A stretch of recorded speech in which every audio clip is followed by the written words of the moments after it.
হিন্দু ভারতে যে ওদের কেন্দ্রীয় ব্যাংকে ৬৮,০০০ কোটি টাকা পড়ে আছে, কেউ টাকাটা নেয় না। তো ভারতের হিন্দুরা অবশ্যই এই টাকাগুলো কার? ম্যাক্সিমাম অ্যাকাউন্টগুলো সব মুসলমানদের। তো পরে খোঁজ নিয়ে দেখা গেল এগুলো মুসলমানদের সুদের টাকাগুলো না নিতে নিতে জমা হয়ে গেছে কোটি কোটি টাকা, হাজার হাজার কোটি টাকা। সুবহানাল্লাহ বলেন না? তো সেই মুসলমানদের সম্পদ লালসে দেয়া মুসলমানদের ইমান চুরি করা যাবে? যাবে না। এই জন্য আমার যুবক ভাইয়েরা, আমার বাবাজিরা, এলাকাবাসী যারা আছেন, প্রয়োজন হলে রিক্সা চালিয়ে খাবো, ভ্যান চালিয়ে খাবো, কিন্তু সুদের টাকা পেটে ঢুকাবো। কারণ সুদের টাকা ঢুকবে একদিক দিয়ে, যাবে আর এক দিক দিয়ে। মনে রাখবেন, আপনি ভাবছেন অনেক উন্নতি করতেছেন, তাই না? সুদের টাকা দিয়া আপনার উন্নতিটা হলো চিংড়ি মাছের মতো। দেখুন, চিংড়ি মাছ লাভ দেয়, সামনে যায় পিছনে, তাই না? ঠিক সুদের টাকা যারা কোটিপতি হয়, বড়লোক হচ্ছে, এতে উন্নতি করছে ঠিক, কিন্তু আর একদিকে টাকাগুলো শেষ হয়ে যায়। আমি তো ছোটবেলা থেকে দেখতেছি, আমি আমার এলাকায় যারা কিস্তি দিয়ে বাড়ি গাড়ি করছে, সারা জীবন শুধু কিস্তির টাকাই শোধ করে, কিন্তু ঋণ শোধ হয় না। কতক্ষণ ঠিক কিনা? আবার আরেকটা মানুষ রিক্সা চালিয়ে, ভ্যান চালিয়ে বছরের পর বছর কষ্ট করে বাড়ি করছে, কোনো ঋণ নিতে হয় না। এই জন্য আমরা সুদ নিব না, কষ্ট চলবো। কারণ যারা সুদ নিবে তাদের আল্লাহ তাআলা নিজেই যুদ্ধ ঘোষণা করছে। যদি সুদের টাকা ছেড়ে না দিতে পারো, তোমরা তৈরি হও আল্লাহর সাথে যুদ্ধ করার জন্য। আচ্ছা, আল্লাহর সাথে যুদ্ধ করে পারা যাবে? আল্লাহর সাথে পাল্লা দিলে কাল্লা থাকবে আমাদের? আমরা তো একটু পর ঘুমাবো, মশারির ভিতরে প্যাকেট হয়ে, মশার ভয়ে মশারির মধ্যে ঘুমাবো। আমরা এত বড় আমরা যে ক্ষমতাবান, মশার সাথেই পারি না আমরা। কেমনে আল্লাহর সাথে পারবে না? আচ্ছা, এমন কেউ আছে যে হুজুর আমি তো এলাকার নেতা, মশা আমাকে খুব সম্মান করে, আমার কিছু বলে না, এরকম আছে নাকি? মশা বলে বাটপার, তোর চাইতে বড় বাটপার ছিল নমরুদ, ওরে আমরা সাইজ করছি।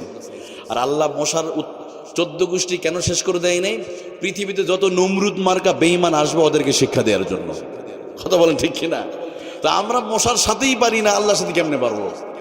এজন্য আসেন, সুদ নেওয়া যাবে। দেখেন আরেকটা কাজ, সুদ যারা খাবে বা হারাম ইনকাম করবে, এদের সমস্যা হলো কি জানেন? দোয়া কবুল হবে না। দোয়া কবুল হবে না। দোয়া কবুল হবে কেমনে? এক হাতে রব্বানা যালামনা আনফুসানা ওয়া ইল্লাম তাগফির লানা, আর এক হাতে সুদের দেনা পাওনা। এক হাতে রব্বানা যালামনা আনফুসানা ওয়া ইল্লাম তাগফির লানা ওয়া তারহামনা, আর এক হাতে যৌতুকের মোটরসাইকেল। দোয়া কবুল হবে? দোয়া কবুল হবে না। এবার হুজুর দোয়া করলো, দোয়া কবুল না হলে হুজুরের দোয়া, হুজুর আপনার হাদিয়া দিলাম এত টাকা, দোয়া কবুল হয় না কা? দোয়া কবুল হবে কিভাবে? আগে তুমি নিশ্চয়তা দাও। এই যে দেখেন মোবাইলে যে পাসওয়ার্ড আছে, আমার মোবাইলে একটা পাসওয়ার্ড আছে, এটা আবার কে লিখে নিয়েন না, আবার একটা পাসওয়ার্ড আছে না, এটা আমি জানি। আচ্ছা, এই পাসওয়ার্ড ভুল হলে কি ফোনটা খুলবে? যুবক ভাইরা, ধরেন আমার 1 থেকে 5 পর্যন্ত পাসওয়ার্ড, 1 2 3 4 5। এখন কেউ যদি 3 4 5 6 দেয়, খুলবে?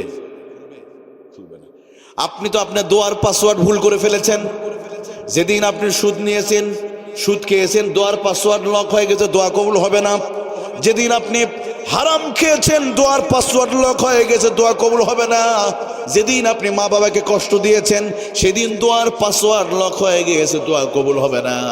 যেদিন অন্যের জায়গা দখল করেছেন, বোনের জমি ফাঁকি দিয়েছেন, ভাইয়ের জমি দখল করেছেন, ওই দিন আল্লাহ তাআলা দোয়ার জায়গাটা পাসওয়ার্ড লক করে দিয়েছে, দোয়া কিয়ামত পর্যন্ত কবুল হবে? আপনাকে পাসওয়ার্ড ঠিক করতে হবে। এই জন্য দেখবেন পাসওয়ার্ড ভুল হলে আর একটা কাজ আছে, ফ্লাশ মারতে হবে। আমাদের জীবনে যদি কখনো যদি ভুল হয়েও যায়, তাহলে তওবা করে ফ্লাশ মেরে নিতে হবে। কার কাছে? আরো দূরে বলেন না। তওবা করলেই আল্লাহ মাফ করে দিবে। 5 বছর আগে হারাম খেয়েছেন, বলেন আল্লাহ আমি বড় ভুল করেছি, আল্লাহ বুঝি নাই, তুমি মাফ করে দাও না বাবু, আমি তো গুনাহগার। আপনি বলতে দেরি হবে, আমার আল্লাহ মাফ করতে দেরি হবে না। তবে হ্যাঁ, অন্যের হকটা দিয়ে দিতে হবে। আপনার কাছে যদি এই যে জমির, অনেকে আছে না, জমির এটা কি বলে, একটা আইল বলে, কি বলে, আমাদের উত্তরবঙ্গে জমির আইল বলে। যেমন অনেকেই গ্রামের ভিতরে মাঠে জমির আল কাটে, প্রত্যেক ধানের সময়, আলুর সময় কাতার, মানে আল কেটে এসে মসজিদে এসে বলে কাতার সোজা করো। আসেন, উনি সোজা করছে কোথায়? জমিতে কুদাল দিয়ে আল সোজা করে এসে কাতার সোজা করো। বাবাজি, এই নামাজ কাজ হবে না বাবাজি, কোনো লাভ হবে না। কারণ অন্যের মান আখাজা শিবরাম মিনাল আরদি জুলমা, রাসূলুল্লাহ হাদিস, একটা সহিহ হাদিস। যদি কেউ 1 বিঘা জমি অবৈধভাবে পেশি শক্তি ব্যবহার করে দখল করে, রাসূলুল্লাহ সাল্লাল্লাহু আলাইহি ওয়াসাল্লাম বলেন 7 তবক জমিনটা গলার মধ্যে বেরি পড়ায় দিবে। এই জমি তো এই থেকে যাবে। একসময় ব্রিটিশ হিন্দুদের ছিল, আর্যদের ছিল, পাকিস্তানিরা ছিল, অলাচল ব্রিটিশরা চলে গেছে, আপনার বাবার দাদার দাদা চলে গেছে, এখন আপনিও চলে যাবেন, আমরা থাকবো?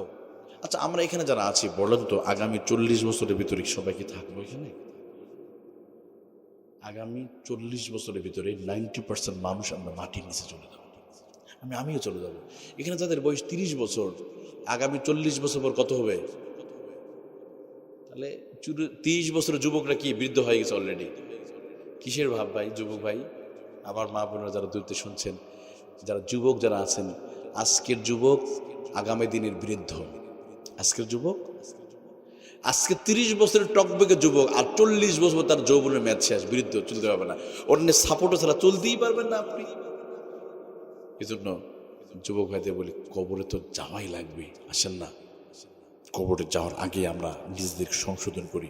সম্পদের মোহে পড়ে আমরা নিজের আমলগুলো ধ্বংস করবো না। সম্পদের মোহে পড়ে দেখেন 3 জিনিসের কখনো লোভ করতে নেই। 3টা জিনিস স্টিল থাকে না, চেহারা থাকবে না। এই চেহারা শেষ হয়ে যাবে, আজকে সুন্দর, একটা দিন শেষ হয়ে যাবে। আচ্ছা, সালমান শাহকে চিনেন আপনারা? একটা নায়ক ছিল এক সময় 20-10 বছর আগে, যে সালমান শাহের জন্য 6 জন মেয়ে আত্মহত্যা করছিল। আজকে যুবক তোমার জন্য একটা মুরগিও আত্মহত্যা করবে না, করবে নাকি? একটা কুত্তাও আত্মহত্যা করবে না। তাহলে কিসের চেহারার ভাবনাও তুমি? না, আমার অমুক ওনার জন্য দাড়ি রাখতেছি না, দাড়ি রাখলে অমুকে পছন্দ করবে না, মেসেজ দিবে না। তো সালমান শাহ তো চেহারা না। তো সালমান শাহ কবরে মনে হয় এখন গেলে চেহারাটা পাওয়া যাবে না। ওনার চুলগুলো, বাবরি চুলগুলো পাওয়া যাবে, শুদ্ধ চেহারা পাওয়া তো দূরের কথা, ওনার কবরটাই খুঁজে পাবেন না আপনি। নায়ক মান্নার কবর পাওয়া যাবে? এই চেহারা সব মাটিতে 24 ঘন্টার ভিতরে আপনার আমার এই চেহারা পুষে যাবে। যে হাত দিয়া অন্যের জায়গা দখল করছেন, যে হাত দিয়ে অন্যকে অন্যায়ভাবে থাপ্পড় মেরেছেন, প্রত্যেকটা থাপ্পড়ের বিচার আল্লাহ নেবে। এই হাত মৃত্যুর 24 ঘন্টার ভিতরে পৌঁছে যাবে। যে মুখ দিয়ে গালি দিয়েছেন, জিহ্বা পুষতে মাত্র 24 ঘন্টাও লাগবে না। আর মৃত্যুর পরে সবার মানুষের আগে পেটটা ফুলে যায়, সবার আগে পেট ফুলে যাবে। আমরা সবাই একটা মানুষ থাকবো না ভাই, একটা মানুষ কেউ থাকবে না এখানে। এই জন্য আসেন, এই ক্ষমতার মোহে পড়ে আমরা, দুনিয়ার মোহে পড়ে, সম্পদের মোহে পড়ে আল্লাহকে বলে যাব না। আবার অনেকে চেহারা ভালো, হুজুর অসুবিধা কি, আমার দামি ক্রিম ব্যবহার করে ব্যায়াম ট্যাম কইরা চেহারা সুন্দর রাখবো? আছে না? যতই ফেয়ার এন্ড লাভলি আর ফেয়ার এন্ড হ্যান্ডসাম ইউজ কোনো লাভ নাই। যতই ব্যায়াম করেন আর ঔষধ খান, আপনার নির্দিষ্ট দিনই শেষ হয়ে যাবে। তবে হ্যাঁ, আল্লাহ একটা ক্রিম পাঠাইছে, এটা দিলে আবার চেহারা সুন্দর রাখবে। সুবহানাল্লাহ বলেন। এই ক্রিমটা নেবেন আপনারা। তবে এটা ইউজ করলে দুনিয়া আখেরাতে চেহারা সুন্দর রাখবে কে? সুবহানাল্লাহ বলেন না। এই ক্রিমটা আমার কাছে আছে, নেবেন আপনারা, কোনো টাকা লাগবে না, ইনশাল্লাহ বলেন না। এটা মেয়েদের বেশি দরকার হয়, ছেলে মেয়েদের। একটা ফেয়ার এন্ড লাভলি কিনতে গেলে 200 টাকা লাগবে, 300-500 টাকা, কিন্তু আল্লাহ ফ্রি দিছে। নেবেন তো ইনশাল্লাহ? আচ্ছা, আমি একটু পরে দিব, একটু খেয়াল করেন আমার সাথে। তো আল্লাহ তাআলা বলছেন কি, সম্পদের মোহ মানুষকে পাগল করে ফেলেছে। সম্পদের মোহ, দুনিয়ার মোহ মানুষকে আচ্ছন্ন করে ফেলেছে। এই মোহটাকে কি করেছে আল্লাহ বলেন পরেই, হাত্তা জুরতুমুল মাকাবের, কবর তোমাদের মোহগুলোকে জবাই করে দিবে। এই পৃথিবীতে যারাই স্বপ্ন দেখেছিল পৃথিবীতে চিরদিন থাকার, কেউ টিকতে পারে নাই। মৃত্যু এমন একটা জিনিস আমাদের সমস্ত মোহগুলোকে জবাই করে দেবে। আপনারা জানেন, আমেরিকার একজন পপ তারকা ছিল মাইকেল জ্যাকসন। উনি 150 বছর বাঁচতে চেয়েছিল। গোটা পৃথিবীর অন্যতম একজন পপ তারকা। যেই মাইকেল জ্যাকসনকে একবার দেখার জন্য মানুষ পাগল হয়ে যেত। নারীরা তার ছোঁয়া পেলে মনে করতে যেন আকাশের চাঁদ যেন সে হাতে পেয়েছে। এই মাইকেল জ্যাকসন নিজেকে বাঁচানোর জন্য সবসময় হাতের মধ্যে গ্লাস ব্যবহার করতেন, সবার সাথে হাত মোসাফা করতো না। অন্যের ভাইরাস যদি চলে আসে, আমরা করোনার সময় মুখে মাস্ক ব্যবহার করেছি, কিন্তু মাইকেল জ্যাকসন 30 বছর আগে মুখে মাস্ক ব্যবহার করেছে। অন্যের মুখের ভাইরাস যেন তার মুখের মধ্যে না লেগে যায়, 30 বছর আগে থেকে মুখে মাস্ক ব্যবহার করতো। দেখবেন 30-40 বছর আগের ছবির মধ্যে দেখা যায় মুখে মাস্ক পরতেছে। সবার খাবার খেত না। 12 জন সার্জন ডাক্তার সাথে নিয়ে ঘুরতেন। কতজন ডাক্তার? ক্যালিফোর্নিয়ার অন্যতম 12 জন সার্জন ডাক্তার নিয়ে ঘুরতেন, অক্সিজেন চেম্বার নিয়ে ঘুরতেন। এরপর 150 বছর তো দূরের কথা, মাত্র 52 বছর বয়সে 2009 সালে মাইকেল জ্যাকসন 23 জুন দুনিয়াতে চলে গেলেন। বয়সটা ছিল মাত্র 52 বছর, 100 ভুলল না। উনি প্রমাণ করে দিলেন আল্লাহ যেটা আগেই বলেছে, 1 সেকেন্ড কোনো সুযোগ পাবে। জা আজালুহুম লা ইস্তাখিরুনা সাআতাও ওয়া লা ইস্তাকদিমুন।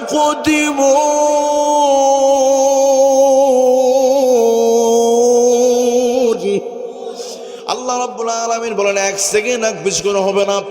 মৃত্যু যেদিন আল্লাহ তাআলা সিলেক্ট করে ফেলেছে সেদিন আমাদের ফয়সালা হয়ে গিয়েছে। আরে আমরা যারা আছি, আমাদের যেদিন জন্ম হয়েছে ওই দিন আল্লাহ মৃত্যুর জায়গা সিলেক্ট করছে, যেখানে দাফন করবে ওই জায়গার মাটি আপনার আমার মুখের মধ্যে দেওয়া আছে।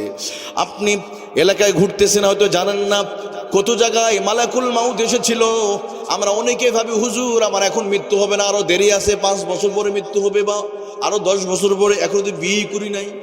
বলেন আপনি জানেন না মালাকুল মাউত আপনার বাড়িতে এসে গেছে, আপনাকে দেখে গেছে। জানেন আপনারা আজরাইল আমাদের সবার ঘরে এসেছিল? এটা অনেকে বিশ্বাস করে না। যেদিন আপনার মা মারা গিয়েছে সেদিন আজরাইল আপনার ঘরে এসে গেছে। যেই খাটে আপনার মা ঘুমিয়েছিল, যেখানে আপনার মায়ের জান কবজ হয়েছিল, ওই খাটে আজরাইল বসেছিল। এরপরও স্বপ্ন দেখতেছেন দীর্ঘদিনের। যেদিন আপনার বাবা মারা গিয়েছে, যেই খাটে আপনার বাবা যে চেয়ারে বসতো, চেয়ারটা আজও আছে। যেই ঘরে মা ঘুমাতো ওই ঘরটা এখনো আছে। যেই টয়লেটে মা হাজত পূরণ করতো ওই টয়লেটটা এখন আছে। তার মানে হলো যেখানে আপনার মায়ের জান কবজ হয়েছে, যেখানে বাবার জান কবজ হয়েছে, যেখানে দাদার জান কবজ হয়েছে, ওই জায়গায় মালাকাল মাউত এসে জায়গাটা সুন্দর করে ঘরের নাম্বার সব কিছু দেখে গিয়েছে। আপনাদের এই গ্রামে এই গ্রামে দরবারপুর গ্রামে এই পশ্চিম পাড়ায় আগামী 1 মাসের ভিতরে যদি কোনো মানুষ যদি মারা যায়, নিশ্চয়ই কেউ মারা গিয়েছে। 1 মাসে কেউ মারা গিয়েছে? 1 মাসের মধ্যে যদি কেউ মারা যায়, তাহলে এই 1 মাসের ভিতরে আজরাইল আপনাদের এই গ্রামের ভিতরে দরবারপুর এলাকায় আজরাইল এসে গিয়েছে। এই জন্য প্রিয় ভাইরা, আপনি না দেখার ভান করতে পারেন, কিন্তু আজরাইল আমাদের চেহারাগুলো সবগুলো ছবি তুলে নিয়ে চলে গেছে। যেদিন আপনার চাচা দাদা প্রতিবেশী যারা মারা গিয়েছে সব আমাদের দেখে গিয়েছে। এই জন্য আল্লাহ বারবার পৃথিবীর আজও কোনো মানুষ, কোনো সাহসী ব্যক্তি না যে মৃত্যুকে অস্বীকার করতে পারে। সবাই এখানে এসে সারেন্ডার করেছে। আসুন, এই মৃত্যু নামক এমন একটা অস্ত্র আল্লাহ তাআলা সমস্ত মোহগুলোকে আল্লাহ তাআলা জবাই করে দিয়েছে। এই জন্য আসুন, দুনিয়ার মোহে পড়ে, সম্পদের মোহে পড়ে আমরা আল্লাহকে ভুলে যাব। দেখবেন আমরা অনেক সময় দুনিয়ার চাকরি বাকরি করতে গিয়ে অনেক সময় নামাজ আমরা পড়ি না। আসান হচ্ছে দুনিয়াবি কাজে ব্যস্ত। তার মানে কি উনি দুনিয়ার মোহটা ব্যস্ত আছে। যদি আল্লাহর মোহ থাকতো সব কাজ ফেলে দেখেন নামাজে চলে যেত। আমার প্রিয় ভাইয়েরা, লম্বা করবো না, আপনাদের কষ্ট হচ্ছে নাকি? চলবে আলোচনা? এবার আসেন, আল্লাহ বলেন কাল্লা সাউফা তা'লামুনা সুম্মা কাল্লা সাউফা তা'লামুন।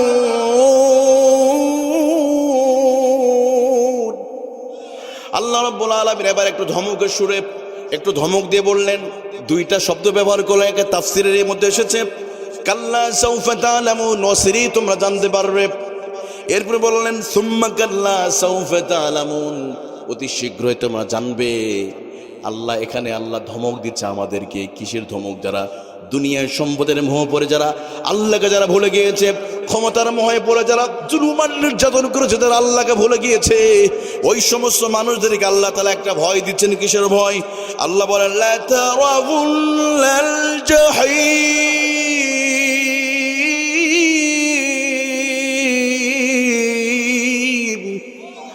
আল্লাহ রাব্বুল আলামিন বলবেন অচিরেই তোমরা দেখবে। লা তারা, রাআয়া হলো দেখা, তোমরা দেখবে সেই ভয়ঙ্কর জাহান্নাম দেখবে যারা আল্লাহকে ভুলে গিয়া দুনিয়ার মোহে পড়ে যা আল্লাহর ইবাদত করবে না, আল্লাহর গোলামি করবে না, দুনিয়ার মোহে পড়ে যা আল্লাহকে ভুলে থাকবে, আল্লাহ ওই সমস্ত অজ্ঞদেরকে, এখানে আল্লাহ অজ্ঞ বলেছেন, আল্লাহ যদি তোমাদের জ্ঞান থাকতো তাহলে তোমরা এই কাজটা করতে না। কাল্লা লাউ তা'লামুনা ইলমাল ইয়াকিন, বান্দারে যদি তোমাদের জ্ঞান থাকতো তাহলে তোমরা এভাবে আল্লাহকে ভুলে তোমরা থাকতে না। যারা আল্লাহকে ভুলে থাকবে, দুনিয়ার মোহে পড়ে, সম্পদের মোহে পড়ে যারা পাগল হয়ে যাবে, তারা আল্লাহর জাহান্নামের মধ্যে যাওয়া লাগবে। কথা বলেন ঠিক কিনা? আমার প্রিয় ভাইরা, এবার আসেন 8 নম্বর আয়াতের শেষের দিকে চলে আসলাম। আল্লাহ বলে, বান্দা তোমাদেরকে সুম্মা লাতুসআলুন্না ইয়াওমাইযিন আনিন নাঈম, অবশ্যই তোমাদেরকে আমার নিয়ামত সম্পর্কে জিজ্ঞেস করা হবে। এটা খুবই ভয়ঙ্কর একটা আয়াত। আমাদের নিয়ামত সম্পর্কে জিজ্ঞেস করবে কে? আল্লাহ। আমি এই শুরুতে করি একটা উদাহরণ দেয়া। সৌদি আরবের একটা চ্যানেল দেখানো হচ্ছে, ছোট্ট একটা বালক, তার 2টা চোখ অন্ধ। চোখটা এমনভাবে অন্ধ যে আর কোনোদিন সে দৃষ্টিশক্তি পাবে না। একদম চোখটা মানে চামড়া দিয়ে লেপটে গেছে, আর খোলার সম্ভাবনা নাই। তো চ্যানেলের ভিতরে তাকে প্রশ্ন করা হয়েছিল যে, যুবক, ওই বালককে, বালক, তোমার দৃষ্টি যদি কোনোদিন যদি আল্লাহ ফিরিয়ে দেয়, তুমি কি চাও আল্লাহ তোমার দৃষ্টিটা ফিরে দেয়? ওই বালক বলছিল, না, আমি চাই না, আমি আর দৃষ্টি পেতে চাই না। সুবহানাল্লাহ বলেন। আমি ভাবলাম এই ছেলে কি পাগল হয়েছে নাকি, যে সে বলবে অবশ্যই পাবো, চোখ পেলে তো ভালো, তাই না? কিন্তু সে বলছে আমার আর দরকার নাই। আমি পরে চিন্তা করলাম, তার প্রশ্নের জবাবটা শুনে আমি অবাক হয়ে, আমি কিংকর্তব্য বিভোর হয়ে গেছি। সে বলছে, যখন সে বলল আমার এই চোখের আর দরকার নাই, কারণ হাসরের মাঠে আমি আল্লাহকে বলতে পারবো, আল্লাহ, দুনিয়াতে তুমি আমার চোখ দাও নাই, অন্তত এই চোখ না দেওয়ার কারণে তুমি আর সেই হাসরের মাঠে তুমি আযাবটা একটু আমার জন্য একটু কমিয়ে দিও আল্লাহ, আমি জোরে চোখ চাই না। কারণ এই চোখের কোনো গুনাহ হবে না, তার কোনো গুনাহ নাই। আর একজন পাকিস্তানের একটা যুবককে জিজ্ঞেস করা হয়েছিল, যদি আল্লাহ তোমার দৃষ্টি ফিরে দেয় তাহলে তুমি প্রথম কি দেখতে চাইবে?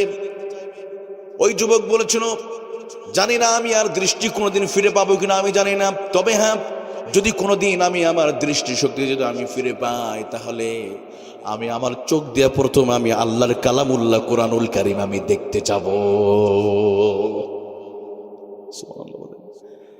অথচ সেই চোখ মনে আমাদের নাই। আছে? এই চোখ আমাদের আছে, দেখে না হারে। এই চোখের গুনাহ শুধু যদি আল্লাহ যদি বলে, বান্দা তোর চোখের হিসাব আমাকে দিতে হবে, আমরা কয়জন মানুষ আছি আমি জানি না, আমি পারবো না। এই চোখের হিসাবে চোখের কাছে আমরা ধরা খেয়ে যাব। চোখের হক আমরা কত নষ্ট করে ফেলি, যে চোখ দিয়ে কত পাপাচার আমরা করেছি, কত গুনাহ করেছি। এই যে একটা উদাহরণ দিয়ে, বর্তমান সময়ে সবচেয়ে আমরা চোখ দিয়ে সবচেয়ে বেশি গুনাহ করি মোবাইলের সাথে। এই চোখটা সবচেয়ে বেশি ব্যবহার করা হয় বর্তমানে, মোবাইলকে আমরা সময় দেই, অথচ আল্লাহকে সময় দেই না। দেখেন 24 ঘন্টার ভিতরে অনেক যুবক আছে, আমরা 24 ঘন্টার ভিতরে 10 ঘন্টা শুধু মোবাইলকে দেয়। কত ঘন্টা দেই? 10 ঘন্টা। কিন্তু বলেন তো যুবক ভাইরা, 5 ওয়াক্ত নামাজ পড়তে লাগবে কত ঘন্টা? 1 ঘন্টা। জোহরে 10, আসরে 10, মাগরিবে 10, এশায় 20, ফজরে 10, 1 ঘন্টা। আল্লাহ বলে, বান্দা তুমি মোবাইলকে 10 ঘন্টা দিতে পারো, তুমি কি ওই চোখের মালিক আল্লাহকে কি তুমি 1টা ঘন্টা দিতে পারো না? কোন কথা ভাই? কিভাবে হিসাব আমরা দিব আল্লাহর কাছে? কি হিসাব? ইযলা তুসআলুনা ইয়াওমাইযিন আনিন নাঈম। আমাদের চোখ সম্পর্কে প্রত্যেকটা, আমি অন্য নিয়ামত বাদ দিলাম, শুধু চোখ নিয়ে যদি আমি বলি, আল্লাহ তাআলা এই চোখের হিসাব যদি চায়, আপনি আমি কেউ দিতে পারবো। আপনি মোবাইলে ফেসবুকে ঘন্টার পর ঘন্টা সময় দিচ্ছি, এদিকে তো ফেসবুক নাই, নিষিদ্ধ। কিশোরগঞ্জ ফেসবুক আছে, ফেসবুকে সময় দিল, কখন ফেসবুকে যখন ঢোকে তখন সময়ের দিকে খেয়াল নাই। ফেসবুক আবার মেসেঞ্জার, ওখানে বিভিন্ন বুজুর্গরা আছে, ওখানে একটু মেসেঞ্জে চ্যাটিং করতে হয়। কেউ আছে প্রথম গ্রহে, দ্বিতীয় গ্রহে, আসমানতে জমিনে আছে না নাই, এগুলো দেখবেন। কেউ যদি একটু ফেসবুকে কত সুন্দর করে কথা বলে, অনেক লোক আছেন না, তাহলে ফেসবুকে মেসেঞ্জারে কথা হয়। মেসেঞ্জারের জন্য 2 ঘন্টা বাজে, ইউটিউবের জন্য 3 ঘন্টা, ফেসবুকের জন্য 5 ঘন্টা, চার দোকানে 3 ঘন্টা, আল্লাহ বলে, বান্দা তুমি সবাইকে সময় দিতে পারো, আমারে দিতে পারো না। কি করলাম আমি তো চোখটা দিয়েছি। মা গররাকা বিরাব্বিকাল কারীম।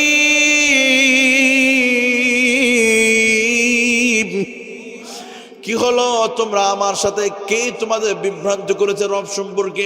এত সুন্দর করে বানালাম, এত সুন্দর চোখ দিলাম, এত সুন্দর করে চেহারাটা বানালাম, এই চোখটা তো আল্লাহ শুধু চোখটা দিয়ে ক্ষান্ত হয় না। দেখেন আমার বাবাজিরা একটু খেয়াল করেন, এই যে বলেন তো চোখের পানি লবণাক্ত না মিষ্টি? মিষ্টি না লবণাক্ত? হ্যাঁ, মাঝে টেস্ট করুন, চোখে পানিটা মুখে আসলে লবণাক্ত।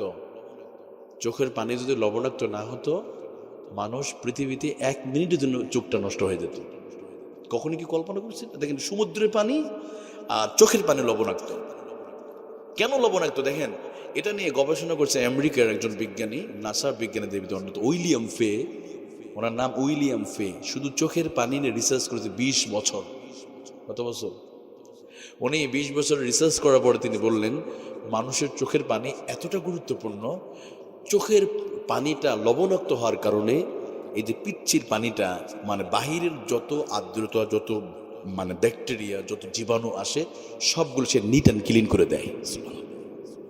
আপনি দেখেন লবণ কি করে? পছন্দ দূর করে, তাই না? কুরবানির চামড়ার পশু আমরা কি করি? ফার্স্ট টাইমে লবণ দিয়ে রিফাইন করি, লবণ দেই, তাহলে দ্রুত পছন্দ ধরবে না। ঠিক চোখের পানি প্রতি সেকেন্ডে বাতাসে অক্সিজেনে যে আপনার ব্যাকটেরিয়া, যে জীবাণুটা চোখে পড়তেছে, চোখের নিচে ছিদ্র দিয়ে আল্লাহ তাআলা গাড়ির হুইফারের মতো ছিদ্র দিয়ে পানি সাপ্লাই করে দিয়ে আল্লাহ তাআলা ওই চোখের পানি নামক পাউডার দিয়ে আল্লাহ আমাদের চোখটাকে নিট অ্যান্ড ক্লিন করে দিচ্ছে, যাতে করে আমার বান্দা আমার চোখটা দিয়ে আল্লাহর নিয়ামত দেখবে, কোরআন পড়বে, আল্লাহর প্রশংসা করবে। এই জন্য চোখটা আল্লাহ তাআলা আমাদের জন্য সুস্থ করে দিয়েছে। সুবহান। ফাবিআইয়ি আলাই রাব্বিকুমা তুকাযযিবান। আল্লাহ রাব্বুল আলামিন বলে, বান্দা আমার কোন নিয়ামত তুমি অস্বীকার করবে? তোমার 3.5 হাত বডির মধ্যে তাকায় দেখো আমি আল্লাহ তাআলা কতগুলো নিয়ামত দিয়েছি। এর জন্য আমি যুবক ভাইদেরকে বলতে চাই, ও যুবক ভাইয়েরা আসেন, এই চোখটা আমরা খারাপ কাজে ব্যবহার করবো না। এই চোখ কিন্তু আল্লাহ হিসাব নিবেই একটা দিন। আল্লাহ নিজেই কোরআনে বলেছে, সূরাতুল বানাদের মধ্যে আল্লাহ নিজে প্রশ্নও করেছে, একটা ভয়ঙ্কর একটা প্রশ্ন। আল্লাহ চোখের হিসাব নিবেই। এই চোখের হিসাব যদি নাই, আমরা কেউ বেঁচে যাব না, এক সবাই আমরা ধরা খেয়ে যাব। আল্লাহ কোরআনে বলেন, আলাম নাজআল লাহু আইনাইন। আল্লাহ রাব্বুল আলামিন বলে, বান্দা আমি কি তোমাদের চোখ কি দান করি নাই? আল্লাহ বলেন, আমি চোখ দিয়েছি। এই চোখটা দিয়ে শুধু নাটক আর সিনেমা মুভি দেখার জন্য নয়, এই চোখটা দিয়েছে কোরআনুল কারীম তেলাওয়াত করবে, কোরআন গবেষণা করবে। এই জন্য আমি বলতে চাই, যুবক ভাইরা আসেন, আজ থেকে আমরা নিয়ত করি এই চোখটা ভালো কাজে ব্যবহার করবো ইনশাআল্লাহ। আর এই চোখ দিয়ে কোনো গুনাহ করবো না, চোখ দিয়ে কোনো অশ্লীল কিছু দেখবো না, চোখটা দিয়ে কোনো খারাপ কাজে ব্যবহার, কারণ এই চোখটাও একটা দিন বুঝে যাবে, শেষ হয়ে যাবে। কিন্তু বড়ই আফসোস, আজকে আমার বাংলাদেশে এই যে কিছুদিন পরে দেখবেন অশ্লীলতা, চোখের জিনার জন্য আমরা বিভিন্ন জায়গায় আমরা রিসোর্ট তৈরি করে দিয়েছি, খুব নিরাপদে ওখানে জিনা ব্যভিচারী করবে। আছে না এরকম? বিভিন্ন পার্ক তৈরি করেছি আমরা। আপনাদের কিশোরগঞ্জ তো নাই? আছে বিভিন্ন শিশু পার্ক, শিশু উদ্যান, এগুলো কি শিশুরা যায়? আমি তো ঢাকা শহরে দেখি ওই যে রমনা পার্ক আছে না, দেখবেন 14 ফেব্রুয়ারি আসছে সামনে, বিশ্ব বেহায়া দিবস, সব জোড়ায় জোড়ায় ওখানে বসে থাকবে। এই তো কিশোরগঞ্জে নাই, এগুলো আছে। দেখবেন যুবকরা কত বাটপাড়ি করে, মা বাবা মরে গেছে 10 বছর হলো, মায়ের কবর জিয়ারত করে না, কিন্তু বান্ধবী কিনে বিভিন্ন পার্কে জিয়ারত করতে যায়। আছে না নাই? রমনা পার্কের গাছের গোড়ায়, রমনা পার্কের গাছের গোড়ায় বসছে ওরা জোড়ায় জোড়ায়। আছে যুবক ভাইরা, এই চোখ দিয়ে পার্কে গিয়েছেন না? চোখ দিয়ে দেখে দেখে আল্লাহ বলে, তোর হিসাব দিতে হবে একটা দিন। কোথায় গিয়েছো, কোন জায়গায় গিয়েছো, কার হাত ধরে? হাত আল্লাহকে তো সেদিন সাক্ষ্য দেবে। তবে হ্যাঁ, এই হাতটা যদি বইয়ের হাত ধরে যায়, বইয়ের হাত যতক্ষণ ধরবে ততক্ষণ সওয়াব আছে না গুনাহ আছে? সুবহানাল্লাহ বলেন। আপনি আপনার বিবির হাত যতক্ষণ ধরে থাকবেন ততক্ষণ আল্লাহ সগীরা গুনাহ মাফ করবে। সুবহানাল্লাহ বলেন না। যদি আপনি 10 ঘন্টা যদি বউয়ের হাত ধরে থাকেন 10 ঘন্টা সগীরা গুনাহ মাফ। কিন্তু অন্যের হাত ধরলে যতক্ষণ ধরবেন ততক্ষণ গুনাহ, কবিরা গুনাহ, এবং আল্লাহ বৈধ। শুধু কি একটু জায়েজ করে ধরতে হবে, বাস। আলহামদুলিল্লাহ কবুল করিলাম, আর কিছু সমস্যা নাই। এখন ধরে থাকেন কোনো গুনাহ। আপনি পার্কে যান, আপনি কক্সবাজার যান, আপনি যদি ওই যে বোটানিক্যাল গার্ডেনে যান, আপনি যেখানে তো সেখানে প্রথম আসমানে যান, কেউ কিছু বলবে না। আপনি ধরবেন তত সওয়াব। সুবহানাল্লাহ বলেন। এই যে শবে বরাত আসতেছে কিছুদিন পরে, দেখবেন অনেকেই জিজ্ঞেস করে, কিরে আব্দুর রহমান, তুমি আজকে কত রাকাত নামাজ পড়ছো? ভাই আমি মোটামুটি 80 রাকাত 90 রাকাত পড়ছি। আসলে আলোচনা হয়, মেয়েদের মাঝে এটা হয়। কিন্তু জানেন এর চেয়ে খুব সহজ একটা আমল আছে। শবে বরাতের রাত্রিতে 100 রাকাত 200 রাকাত নামাজ পড়ার চাইতে স্বামী স্ত্রী এমন কিছু গুরুত্বপূর্ণ মুহূর্ত আছে, ওই আমলটা করলে এর চাইতে বেশি আল্লাহ সওয়াব দিয়ে দিবে। এখন তো যারা বিয়ে করে তারা খুব বিপদের মধ্যে পড়ে গেছে, হুজুর আমরা কি করবো? এই জন্য দ্রুত বিয়ে করতে হবে। যারা অভিভাবক আছেন আর দেরি নেই, তাড়াতাড়ি ব্যবস্থা করে দেন। সুবহানাল্লাহ বলে না। আর যুবকেরা খুশি হয়ে গেছে, এবার কিন্তু হাদিয়া আসবে তো নাকি? যারা বিবাহিত, আমি বলছি আমার যুবক ভাইয়েরা, বাবাজিরা, 100-200 রাকাত নামাজ লাগবে না। ওই নফল নামাজ শবে বরাতের রাত্রে নামাজ পড়েছেন, কিন্তু যদি কোনো স্বামী ঘরেতে গিয়া স্ত্রীর দিকে তাকিয়ে যদি একটা মুচকি হাসি দেয়, স্ত্রীকে প্রথমে সালাম দেয়া যদি স্ত্রীর মুখে একটা মুচকি হাসি দেয়, আবার স্ত্রী স্বামীকে খুশি করার জন্য যদি একটা কোনো কথা বলে স্বামীর মুখ দিয়ে একটা হাসি বের করলো, অথবা স্বামী স্ত্রীর মুখ দিয়ে একটা হাসি বের করলো, খুশি করেছে, এই একটা খুশির হাসি 100 রাকাত নফল নামাজ পড়ার চাইতে আমার আল্লাহর কাছে, নবীর কাছে বেশি প্রিয়। হঠাৎ করে স্ত্রীকে খুশি করবেন, বলবেন, স্ত্রী তুমি কি জানো তোমাকে না আজকে আকাশের চাঁদের মতো সুন্দর লাগতেছে? সুবহানাল্লাহ বলেন না। স্ত্রী, সত্যি তুমি আমার প্রশংসা করেছো, তুমি আমার প্রশংসা। স্ত্রী এত খুশি, লজ্জায় মাথা নিচু করবে। ওই যে খুশি হলো, এই একটা মুস্কি হাসি 100 রাকাত নামাজের চাইতে আল্লাহকে বেশি প্রিয়। একটু মাঝে মাঝে আমার মা বোনদের একটু পাম দিবেন, একটু ফুলাবেন। মেয়েরা তো পাম দিলেই ফুলে যায়। সুবহানাল্লাহ। কিছু জায়গায় মিথ্যা কথা বলা যায় জানেন, যুদ্ধের ময়দানে বইয়ের কাছে। একটা 3 পিস কিনছেন 2000 টাকা, বলবেন 10,000 টাকা। কেমনে ঠান্ডা হয় না দেখা যাবে, তাই না? আর এখন তো ইদানিং আমাদের মা বোনের স্বামীর খিদমত করতে চায় না। কেন? আমাদের তো, আমরা তো বইয়ের পাম দিতে পারি না, আমরা ফুলাতে পারি, প্রশংসা করতে পারি না। অন্যের বইয়ের প্রশংসা করতে পারি আমরা। না, আব্দুর রহমানের বউটা না সেই রকম, নিজের বউ কিন্তু বিশ্ব সুন্দরী। কথা কয় না, নিজের স্ত্রীর বিশ্ব সুন্দরী, অন্যের দিকে নজর আছে না নাই? আহা না প্রিয় ভাইরা, আপনি আপনার বিবির প্রশংসা করুন। মাঝে মধ্যে বলবেন মাথায় হাত দিয়ে, তোমার চুলগুলো না এত সুন্দর, অথচ মাথায় চুলই নাই। পাম দেন না। তুমি আমার চুলি প্রশংসা করেছো? তোমার মতো স্বামী আকাশের নিচে জমির উপরে একটাও নাই। তুমি এখনই বসো, আমি মুরগির ডিম পুষ করে এনে খাওয়াই দেবো। খেদমত করবো না, কে বলছে? আপনার মাথায় তুলে রাখ। মাঝে মধ্যে বলবেন, জানো তোমার দাঁতগুলো না সে হীরামণি মুক্তার চাইতে সুন্দর, অথচ অর্ধেক দাঁতই পড়ে গেছে। একটু দেন না, পাম দেন। আমার মায়েরা খুব নরম, আর কিশোরগঞ্জের মায়েরা তো আরও বেশি নরম, আলহামদুলিল্লাহ। একটু পাম দিই, মাঝে মাঝে পাম দিবেন, ফুলাবেন। তরকারি লবণ বেশি হয়েছে, মারার দরকার না, রাগারাগি করার দরকার না, শুধু পাম দিয়ে বলবেন, জানো আমার 40 বছরের দাম্পত্য জীবনে তোমার মতো এত সুন্দর রান্না কোনোদিন খাই নাই, আর আজকের রান্না তো আরো সুন্দর হয়েছে। স্ত্রী, সত্যি কি আজকে এত সুন্দর রান্না হয়েছে? একটু দেখি তো, আমি একটু খেয়ে দেখি। এবার আপনার বিবি যখন মুখে দিয়ে দেখবে ভয়ঙ্কর লবণ হয়েছে, এবার কি হবে? খুব মাথা যে এমন নিচু করবে, 100টা বাড়ি দেওয়ার চাইতে সম্মানের সহিত বেইজ্জতি করা যায় না? তারপরে মাঝে মাঝে একটু রান্না দেরি হলেই, তুমি পারো না, তুমি রান্না পারো না, তোমার মা বাবা তোমার রান্না শেখায় না, এগুলো বলার দরকার নেই ভাই। আমাদের বিবিরা তারাও তো কাদামাটির মানুষ, তাই না? তারা তো প্লাস্টিক রোবট না, ভুল করবে। কারণ একটা তো দিচ্ছেন কোলে নিয়ে আসে, আর একটা পেটের ভিতরে, আর একটা টোয়া টোয়া করতেছে, আর একটা টাইলসে পায়খানা করছে, আর আম্মা খাবার দাও, আমি স্কুলে যাবো, এগুলা কে দিচ্ছে? আপনি তো দিচ্ছেন। তাহলে এই যে একজন মহিলা কন্ট্রোল করছে এতগুলো পুরো ঘরটা, আর আপনি 4 দোকানে বসে ভিটামিন সি খাইতেছেন, এদিকে তো খায় না মনে হয়। তো ঘরটা কন্ট্রোল করে কে? আমার ওই মা তো করতে। এই জন্য একটু মাঝে মধ্যে গরম থাকবে মায়েরা, এই জন্য আমাদের একটু মাফ করে দিতে হবে ভাই। কারণ স্বামী স্ত্রী, দুনিয়ার স্বামী স্ত্রী তারাই জান্নাতে গিয়ে থাকবে। হ্যাঁ, আল্লাহ আমাদের বোঝার তৌফিক দান করে, আমিন। আর আমাদের মায়েদেরকে বলি, মেয়েদের, আচ্ছা বলেন শেষ মুহূর্তে, মেয়েদের পর্দার বিধান ফরজ না নফল বলেন তো? মাশাআল্লাহ, শব্দ জেনে গেছে। নামাজ যেমন ফরজ, পর্দাও ফরজ। তবে হ্যাঁ, আমাদের বাংলাদেশে মেয়েরা পর্দা করে কখন? যখন মরার সময় পর্দা করে। 90% আমাদের মা বোনেরা মৃত্যুর পরে পর্দা করে। আমি বলে হুজুর আপনার সাথে আমরা একমত হতে পারলাম না, আমি জবাব দিচ্ছি আপনাদেরকে। 90% নারী মৃত্যুর পরে পর্দা করে বাংলাদেশে। কিভাবে বলেন তো? মেয়েদের কাফনের কাপড় কয় পিস? 5 পিস। 5 পিস মাইনাস হয়ে গেল 4 পিস, 4 পিস মাইনাস হয় 3 পিস। এখন কি চলে? বোরকা পরে। জীবিত মেয়ে পরে আছে 3 পিস, আর একটা মরে গেছে, ওটার কাফনে কাপড় দিয়ে এমন ভাবে বন্দি করছে, একদম চকলেটের মতো মোড়া দিয়ে, পিছনে একটা গিট্টি দিছে। আবার ওটা কেউ তো তাকাবে না, মরা মানুষের লাশ দেখবে নাকি? এমন ভাবে গিট্টি দিছে সামনে পিছনে এভাবে। জীবিত মেয়ে কিন্তু এভাবে মাথায় বোরকা পরে সবাই যায় না, তবে হ্যাঁ অনেকে যায়, অনেকে আলহামদুলিল্লাহ আছেন এরকম। অনেক মা বোনেরা আছে হাত মোজা পা মোজা পরে যায়, এই জন্য তাদের সম্মান আল্লাহ দিয়েছে। যারা বোরকা পরে পা মোজা পরে, একটা বখাটে ছেলে দেখলেও একটু মাথা নিচে অন্যদিকে চলে যায়, কারণ অনেক সম্মান, সে বোরকা পরে আছে। কিন্তু আধুনিক ইদানিং যে ফিটিং বোরকা এগুলো না, কিন্তু সুন্নতি বোরকা যেগুলো আছে। তাহলে প্রিয় ভাইরা, মায়েরা পর্দা করে মৃত্যুর পরে। দেখেন একটা জীবিত মেয়ে, ধরেন আপনাদের কিশোরগঞ্জ শহর থেকে যাচ্ছে ঢাকা শহরে, পথে রাস্তায় মারা গেছে, সে বোরকা পরে নেয়, রওনা করেছে 3 পিস পরে।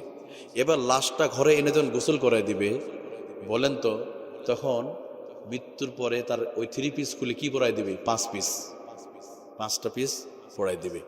অত জীবিত অবস্থা পড়েছিল 3 পিস, মরার পরে পড়াচ্ছে 5 পিস। আবার মেয়েদেরকে যখন গোসল করায় উপরে সামিয়ানাতে মশারি টাঙ্গায়, আছেন এরকম? আবার যদি কোনো যুবক যদি ভুল করে দেখেন মেয়েদের গোসল করতে, ওখানে যদি যায়, তখন আমাদের নানি দাদিরা বলে আস্তাগফিরুল্লাহ আস্তাগফিরুল্লাহ। একটা মেয়েকে গোসল করে এখানে কেউ আসে বলে না?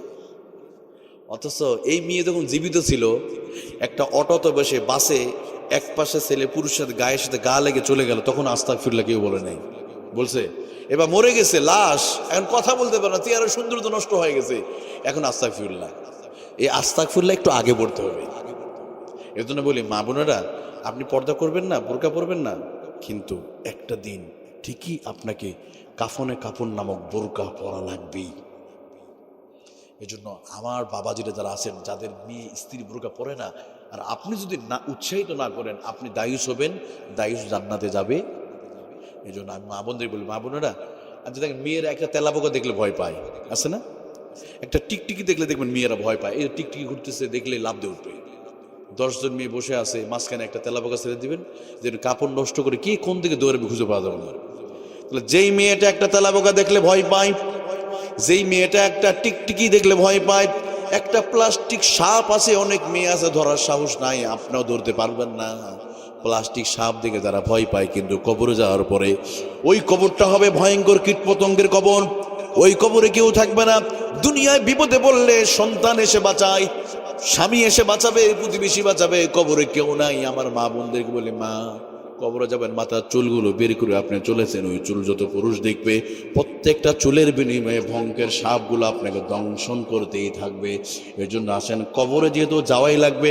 আপনার চাইতে কত সুন্দরী নারীরা কবরে পড়ে গেল, মরে গিয়েছে, কত মডেল নায়িকা, মৃত্যুর সাথে সাথে শরীর দিয়ে এমন দুর্গন্ধ বের হয়েছে, একটা মরা মাছের দুর্গন্ধ সহ্য করা যায়, মানুষের লাশ পচা দুর্গন্ধ সহ্য করা যায় না। কেউ কি আছে তার স্ত্রীর লাশটা মরার পর ঘরে রাখবে? কেন? এত ভালোবাসেন, রাখেন না ঘরের ভিতরে, দ্রুত তাড়াতাড়ি বের করো, তাড়াতাড়ি লাশ দাফন করো, কেউ রাখবে না আপনাকে। এই জন্য রানী এলিজাবেথ মারা গেল 2018 সালে, ইংল্যান্ডের দ্বিতীয় রানী যাকে বলা হতো। ওনার মাথার চুল আশ্রাতো 10 জন মহিলা, স্বর্ণের চুরি দিয়ে আশ্রাতো। আমি মাঝে মাঝে বলি, এখন কি ওর চুলগুলো আছে না সব পোকায় খেয়ে ফেলছে? কিছু নাই। এই জন্য চেহারা নিয়ে আপনি অহংকার করতেছেন, এর চেহারাটা শেষ হতে বেশি দিন লাগবে না। অনেকে ক্যান্সার যখন হয় দেখবেন, ক্যান্সার হ্যাভ নো অ্যান্সার, কোনো অ্যান্সার নাই, ক্যান্সার, ক্যান্সার মানেই মৃত্যু না? তো এই যে যার ক্যান্সার, দেখবেন চেহারা কীভাবে শেষ। আমাদের মধ্যে কারো ক্যান্সার জীবনে থাকতে পারে, কেউ জানি না। এই জন্য চেহারা নিয়ে কখনো অহংকার করা যাবে? আমার যুব ভাইরা আসেন, আমি একটা ক্রিমের কথা বলছি, মনে আসছে আপনাদের? হ্যাঁ, এই যে মনে আসছে, মাশাআল্লাহ। হ্যাঁ, শেষ মুহূর্তে ক্রিমটা দেবো আপনাদের, তবে ক্রিমটা নিলে ব্যবহার করতে হবে। রাজি আছেন তো ইনশাল্লাহ? ক্রিমটা হলো এই যে, এই পানিটা কি, এই পানিতে যদি উজু করেন, উজুর পানিটা পৃথিবীর সবচেয়ে দামি ফেস ওয়াশ। সুবহানাল্লাহ। আর একটু আসতে বলেন না। পৃথিবীর সবচেয়ে দামি ফেস আসলে অজুর পানি। সুবহানাল্লাহ বলেন। এই আলোচনা শেষ মুহূর্তে এই কথাটা খুব ভালোভাবে লিখে রাখবেন ঘরে। অজুর পানি দামি যে, এটা আমি বলি না, এটা মোল্লার কথা না, আমার কথা নয়, আমার আল্লাহ বলেছে রাসূলুল্লাহর মাধ্যমে। নবীজি বলেন, তাবলুগুল হালিয়াতা মিনাল মুমিন গুররাম মুহাজ্জালিনা মিন আসারিল ওযু। নবীজি বলেন, ওযুর পানি শরীরে যত জায়গায় লেগে যাবে ওই জায়গাটা আলোকিত হয়ে যাবে। আরে যে নামাজ পড়ে, যে নামাজ পড়ে না, দুজনের চেহারা কি এক? যে নামাজ পড়ে, প্রতিদিন রিপোর্ট রাখে, ইসলামে আন্দোলন করে, কোরআন তেলাওয়াত করে, মাশওয়ারায় বসে, মসজিদে নামাজ পড়ে, ওই ছেলেটা চেহারাতে একটু দাড়ি রাখছে, চেহারার মধ্যে একটু লাবণ্য আছে না নাই? কারণ 5 ওয়াক্ত নামাজ পড়লে চেহারার মধ্যে নূর দেয় কে? আবার মরে যাবেন হাসরের মাঠে, আমার নবীজি নামাজি ব্যক্তিদের দূর থেকে চিনতে পারবে, কারণ চেহারার মধ্যে আমার আল্লাহ তাআলা এমন একটা নূর দিয়ে দিবে, রাসূলুল্লাহ সাল্লাল্লাহু দূর থেকে চিনতে পারবে ওটার উম্মত মুহাম্মদী। শত ব্যস্ততার মাঝে 5 ওয়াক্ত নামাজ আদায় করতে, নামাজ কাজা দিত না। এই জন্য আমি বলি আমার যুবক ভাইরা, এই দামি ফেস ওয়াশ, এই মুখের মধ্যে যতই দামি ক্রিম লাগান, যতই Fair and Lovely, Fair and Handsome লাগান, কোনো লাভ হবে না। কিন্তু ওযুর পানি যদি লাগাতে পারেন, আল্লাহর কসম করে বলি, ওই চেহারার মধ্যে আল্লাহ এমন একটা নূর পয়দা করে দিবে, দুনিয়াতে চেহারাটা সুন্দর হয়ে যাবে, কবরে যাওয়ার পর আল্লাহ চেহারা সুন্দর করে দিবে। এই জন্য আমি যুবকদেরকে বলতে চাই, আমার যুবক ভাইয়েরা, আমার কলিজার টুকরা যুবক ভাইয়েরা, আসেন আমরা প্রতিদিন দিনে ক্রিম লাগাতে হয় 2 বার, কিন্তু এই ক্রিমটা লাগে দিনে 5 বার। কয়বার? রাজি আছি তো ইনশাল্লাহ? আমরা ফজরের নামাজ থেকে আমরা 5 ওয়াক্ত নামাজ শুরু করবো ইনশাল্লাহ। বলেন দেখি কারা কারা রাজি আছেন, একটু হাতটা উঁচু করেন না একটু। লিল্লাহে তাকবীর, লিল্লাহে তাকবীর। আল্লাহ কবুল করুন, আমিন। আপনাদের কষ্ট দিয়ে ফেলেছি, কষ্ট হয়েছে আপনাদের বাবাজিরা? তাহলে আমরা এই ক্রিমটা ব্যবহার করবো তো ইনশাল্লাহ।